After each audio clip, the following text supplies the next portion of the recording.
Hola, mi nombre es Pilar López, soy estudiante de la Universidad de Estudios Superiores Benemérito y Heroico de México.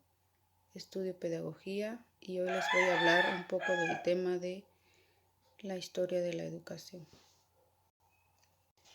Bueno, la edad contemporánea comprende los últimos años del siglo XVIII, comenzando con la Revolución Francesa, el siglo XIX, del siglo XX y parte del siglo XXI. En este trabajo encontrará temas sobre la historia de la educación, con cuáles fueron las etapas de cada uno de ellos, así como también el tema de la revolución industrial, cuáles fueron los métodos de aprendizaje en esa época, y también qué fue la ilustración y cómo se relacionaba con la educación. Habla sobre el tema monárquico, nos menciona que la monarquía es una forma de gobierno en la que es el monarca quien ejerce el poder sin restricciones en términos políticos en la mayor parte de los casos, también en los aspectos religiosos, o al menos con un gran potencial espiritual. Fue un régimen político característico de la etapa transición entre la Edad Media y la Edad Moderna. En Europa Occidental específicamente tiene lugar entre los siglos XVI y los siglos XVIII. Su característica más destacada es la concentración de todo el poder político en las manos de una monarca. El rey gobierna sin más tradiciones con su propia voluntad, la cual por lo tanto tiene el valor de una norma jurídica. No se concibe la existencia de los poderes entendidos como incoherente a cualquier régimen publicano o democrático, el ejecutivo, el legislativo y el judicial. También nos menciona el poder absoluto de la monarca, es el control sobre poderes ajenos a la corona, ejemplo, la iglesia institucional representativa y poderes locales.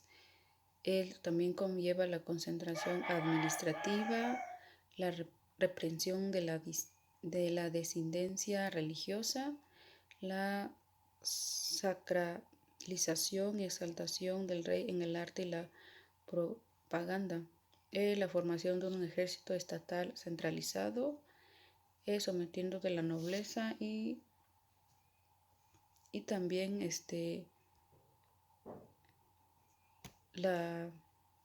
el absolutismo monárquico surge como una evolución en la acumulación del poder de los monarcas, la cual se incrementa a partir de la Edad Media, alcanzando un cenit en la modernidad. También hablaremos un poco de la expansión del mercantilismo en el occidente. El mercantilismo se desarrolló en una época en la que la economía europea estaba en transición de feudalismo al capitalismo. Las monarquías feudales medievales estaban siendo reemplazados por las nuevas naciones, estando centralizadas en la forma de monarquía absoluta, que esto surgió en Inglaterra. Dice que es un sistema político-económico basado en la idea de los países más ricos y prósperos, mientras más metales preciosos puedan acumular. El mercantilismo y sus ideas se desarrollaron en Europa entre los siglos XVI y XVII y la primera mitad del siglo XVIII. El mercantilismo es un sistema político-económico basado en la idea de los países más ricos y prósperos, mientras más metales preciosos puedan acumular. El mercantilismo y sus ideas se desarrollaron en Europa en el siglo XVI y XVIII, en la mitad del siglo XIX, en Europa entre los siglos XVI y XVII y la primera mitad del siglo XVIII, como lo mencionaba anteriormente. Aparecen los siglos la escuela mercantilista aparece en los siglos XV y XVI en Europa Occidental en el nacimiento del capitalismo. Fue la promoción del comercio y del crédito. También las riquezas se concentraban en el oro y plata. El objetivo era que el país tenga una balanza de pagos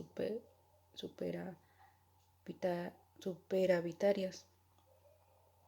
En el mercantilismo también se generó la doctrina económica y en los siglos XVI y XVIII fueron las riquezas que genera un comercio, la balanza de pagos, el comercio internacional y la balanza comercial, que en la balanza de pagos fueron las exportaciones, el comercio internacional, y surge de ahí viene lo que es la autarquía. Dice, la educación humanista fue un movimiento cultural aristocrático que puso al hombre como centro de reflexión y además recuperó la lectura e interpretación de los textos griegos y latinos, y por si no fuera poco, también fue un movimiento crítico en los métodos de la educación.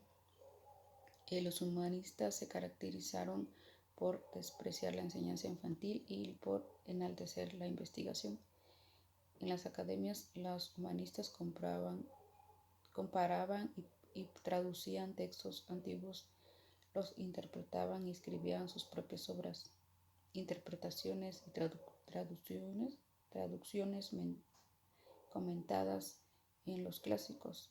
Cabe señalar que las academias estaban fuera de las universidades, ya que los procedimientos engorrosos de las últimas resultaban también una pérdida de tiempo. La finalidad del humanismo era formar estudiantes en la toma de decisiones en los ámbitos de la vida digna. Dice, ¿cómo era la práctica educativa en la época del humanista? Nos menciona que el enfoque humanista se centraba en el desarrollo integral de los estudiantes, por lo que es determinante la calidad de los procesos de enseñanza y cómo se incorpora el desarrollo personal, social de los estudiantes, con énfasis en el progreso de las habilidades socioemocionales. También dice que el desarrollo de la reflexión crítica, la creatividad, la curiosidad, la preocupación por las problemáticas éticas y la visión de conjunto por encima del saber especializado y fragmentado. También nos menciona que la educación humanista se define como de tipo indirecto, pues en ella el docente permite que los alumnos aprendan mientras impulsan y promueven las exploraciones o experiencias y proyectos que en estos preferentemente inicien o decidan emprender a fin de conseguir aprendizajes vivenciales con sentido. En la época del humanismo, en la etapa infantil, el aporte de los padres era esencial, ya que en el siglo XVI se aconsejaba que la educación fuera pública y gratuita. Hasta ahora era la Iglesia la que monopolizaba la enseñanza, pero ahora esta institución va perdiendo influencia a favor del humanismo. Anteriormente, en la época media, la que creó la educación era la educación de la Iglesia cristiana, era quien formó la educación, quien menciona que fue quien creó la educación en esa época, y al llegar el humanismo fue perdiendo la Iglesia cristiana o católica, fue perdiendo el poder, ya que el humanismo fue quien se llegó a apoderar de la educación. Burgueses, ¿quiénes eran los burgueses? Eran principalmente comerciantes, no eran nobles, señores, feudales, siervos ni campesinos. En la actualidad es un término que alude a la clase media que procede propiedades, negocios o un buen rendimiento económico. Se asentaba en burgos, ciudades amuralladas, de las que provienen del término. También nos menciona que los siglos XVIII y XIX fueron las decadencias del sistema medieval. La gente comenzó a comprar cada vez más productos del Oriente, por lo que surgió una nueva clase social, los comerciantes o burgueses, el desarrollo del comercio y con esto el de las ciudades incrementó el poder de los burgueses en detrimento del señor feudal. Fue como surgió el, el, el tema de los burgueses. También eran principales comerciantes, ¿no? Entonces, en ese entonces había situaciones de la economía, de político, de tendencias. Fue ahí donde surgió lo que la burguesía. El inicio de los burgueses comenzó en la Baja Edad Media, es decir, en el torno al siglo XVI y XVII, cuando surge un nuevo grupo social perteneciente al grupo de los no privilegiados de la burguesía. Estaba compuesta principalmente por comerciantes, artesanos, libres, profesionales, liberales, como eran los médicos, abogados o banqueros, personas que por regla general no estaban sometidas a las autoridades señorial de los años anteriores. También comenta que la burguesía fue un grupo social que surgió en los burgos o ciudades a fines de la Edad Media.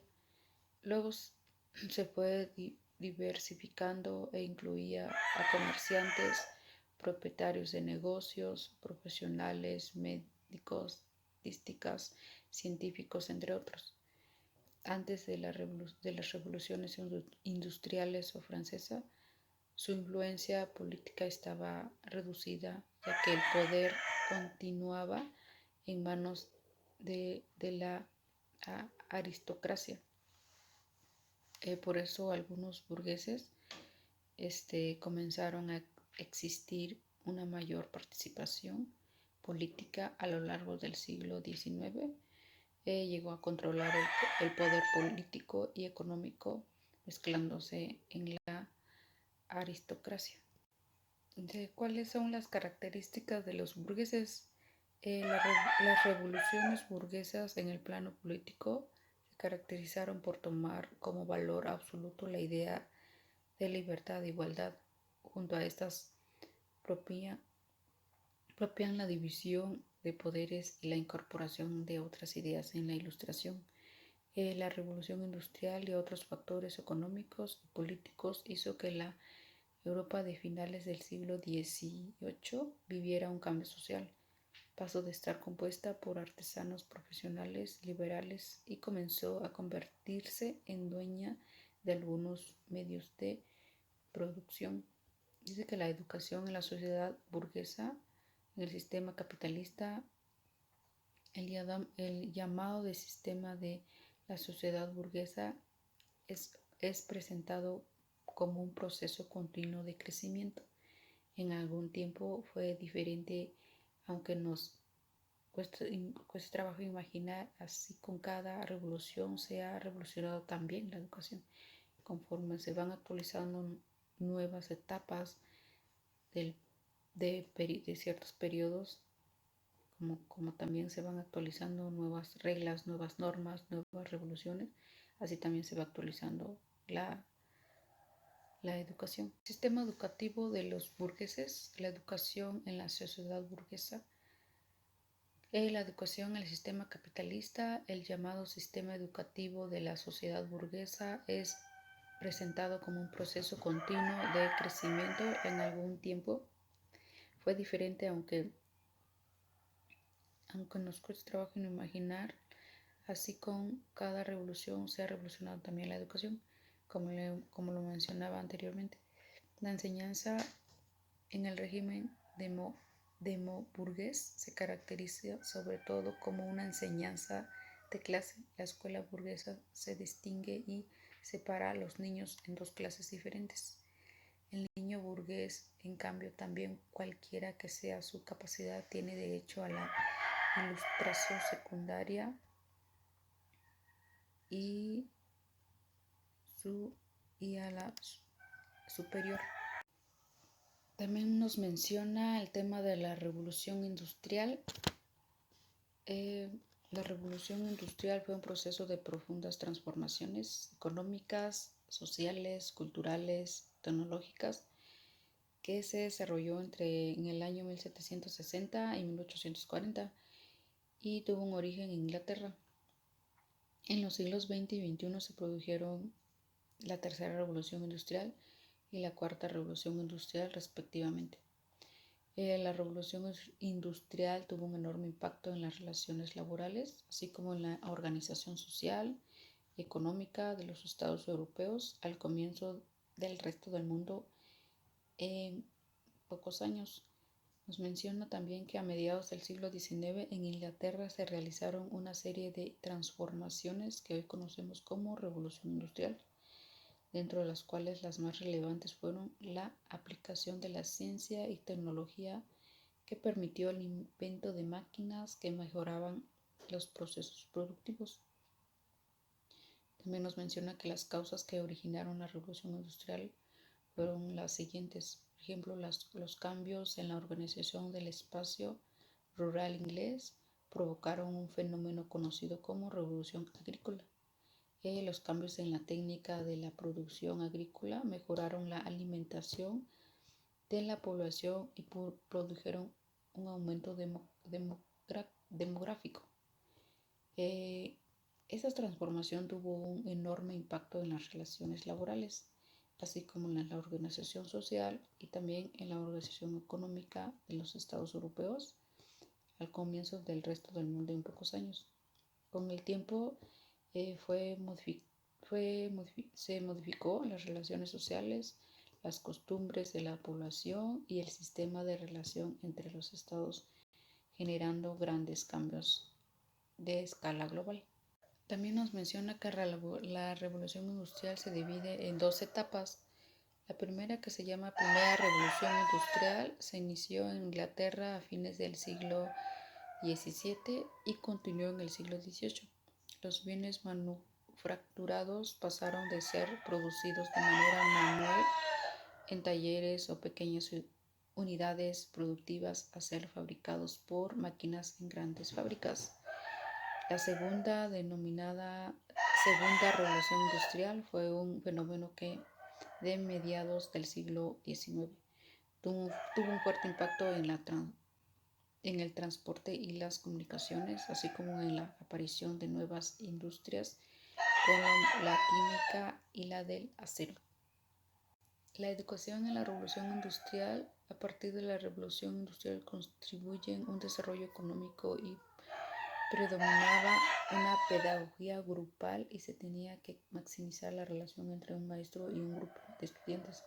En esa época se comenzó a incrementar una pedagogía acorde a los obreros de la revolución industrial que en ese entonces actuaba. También nos menciona que la revolución industrial no solo ocasionó una transformación tecnológica, económica, sino también social y cultural.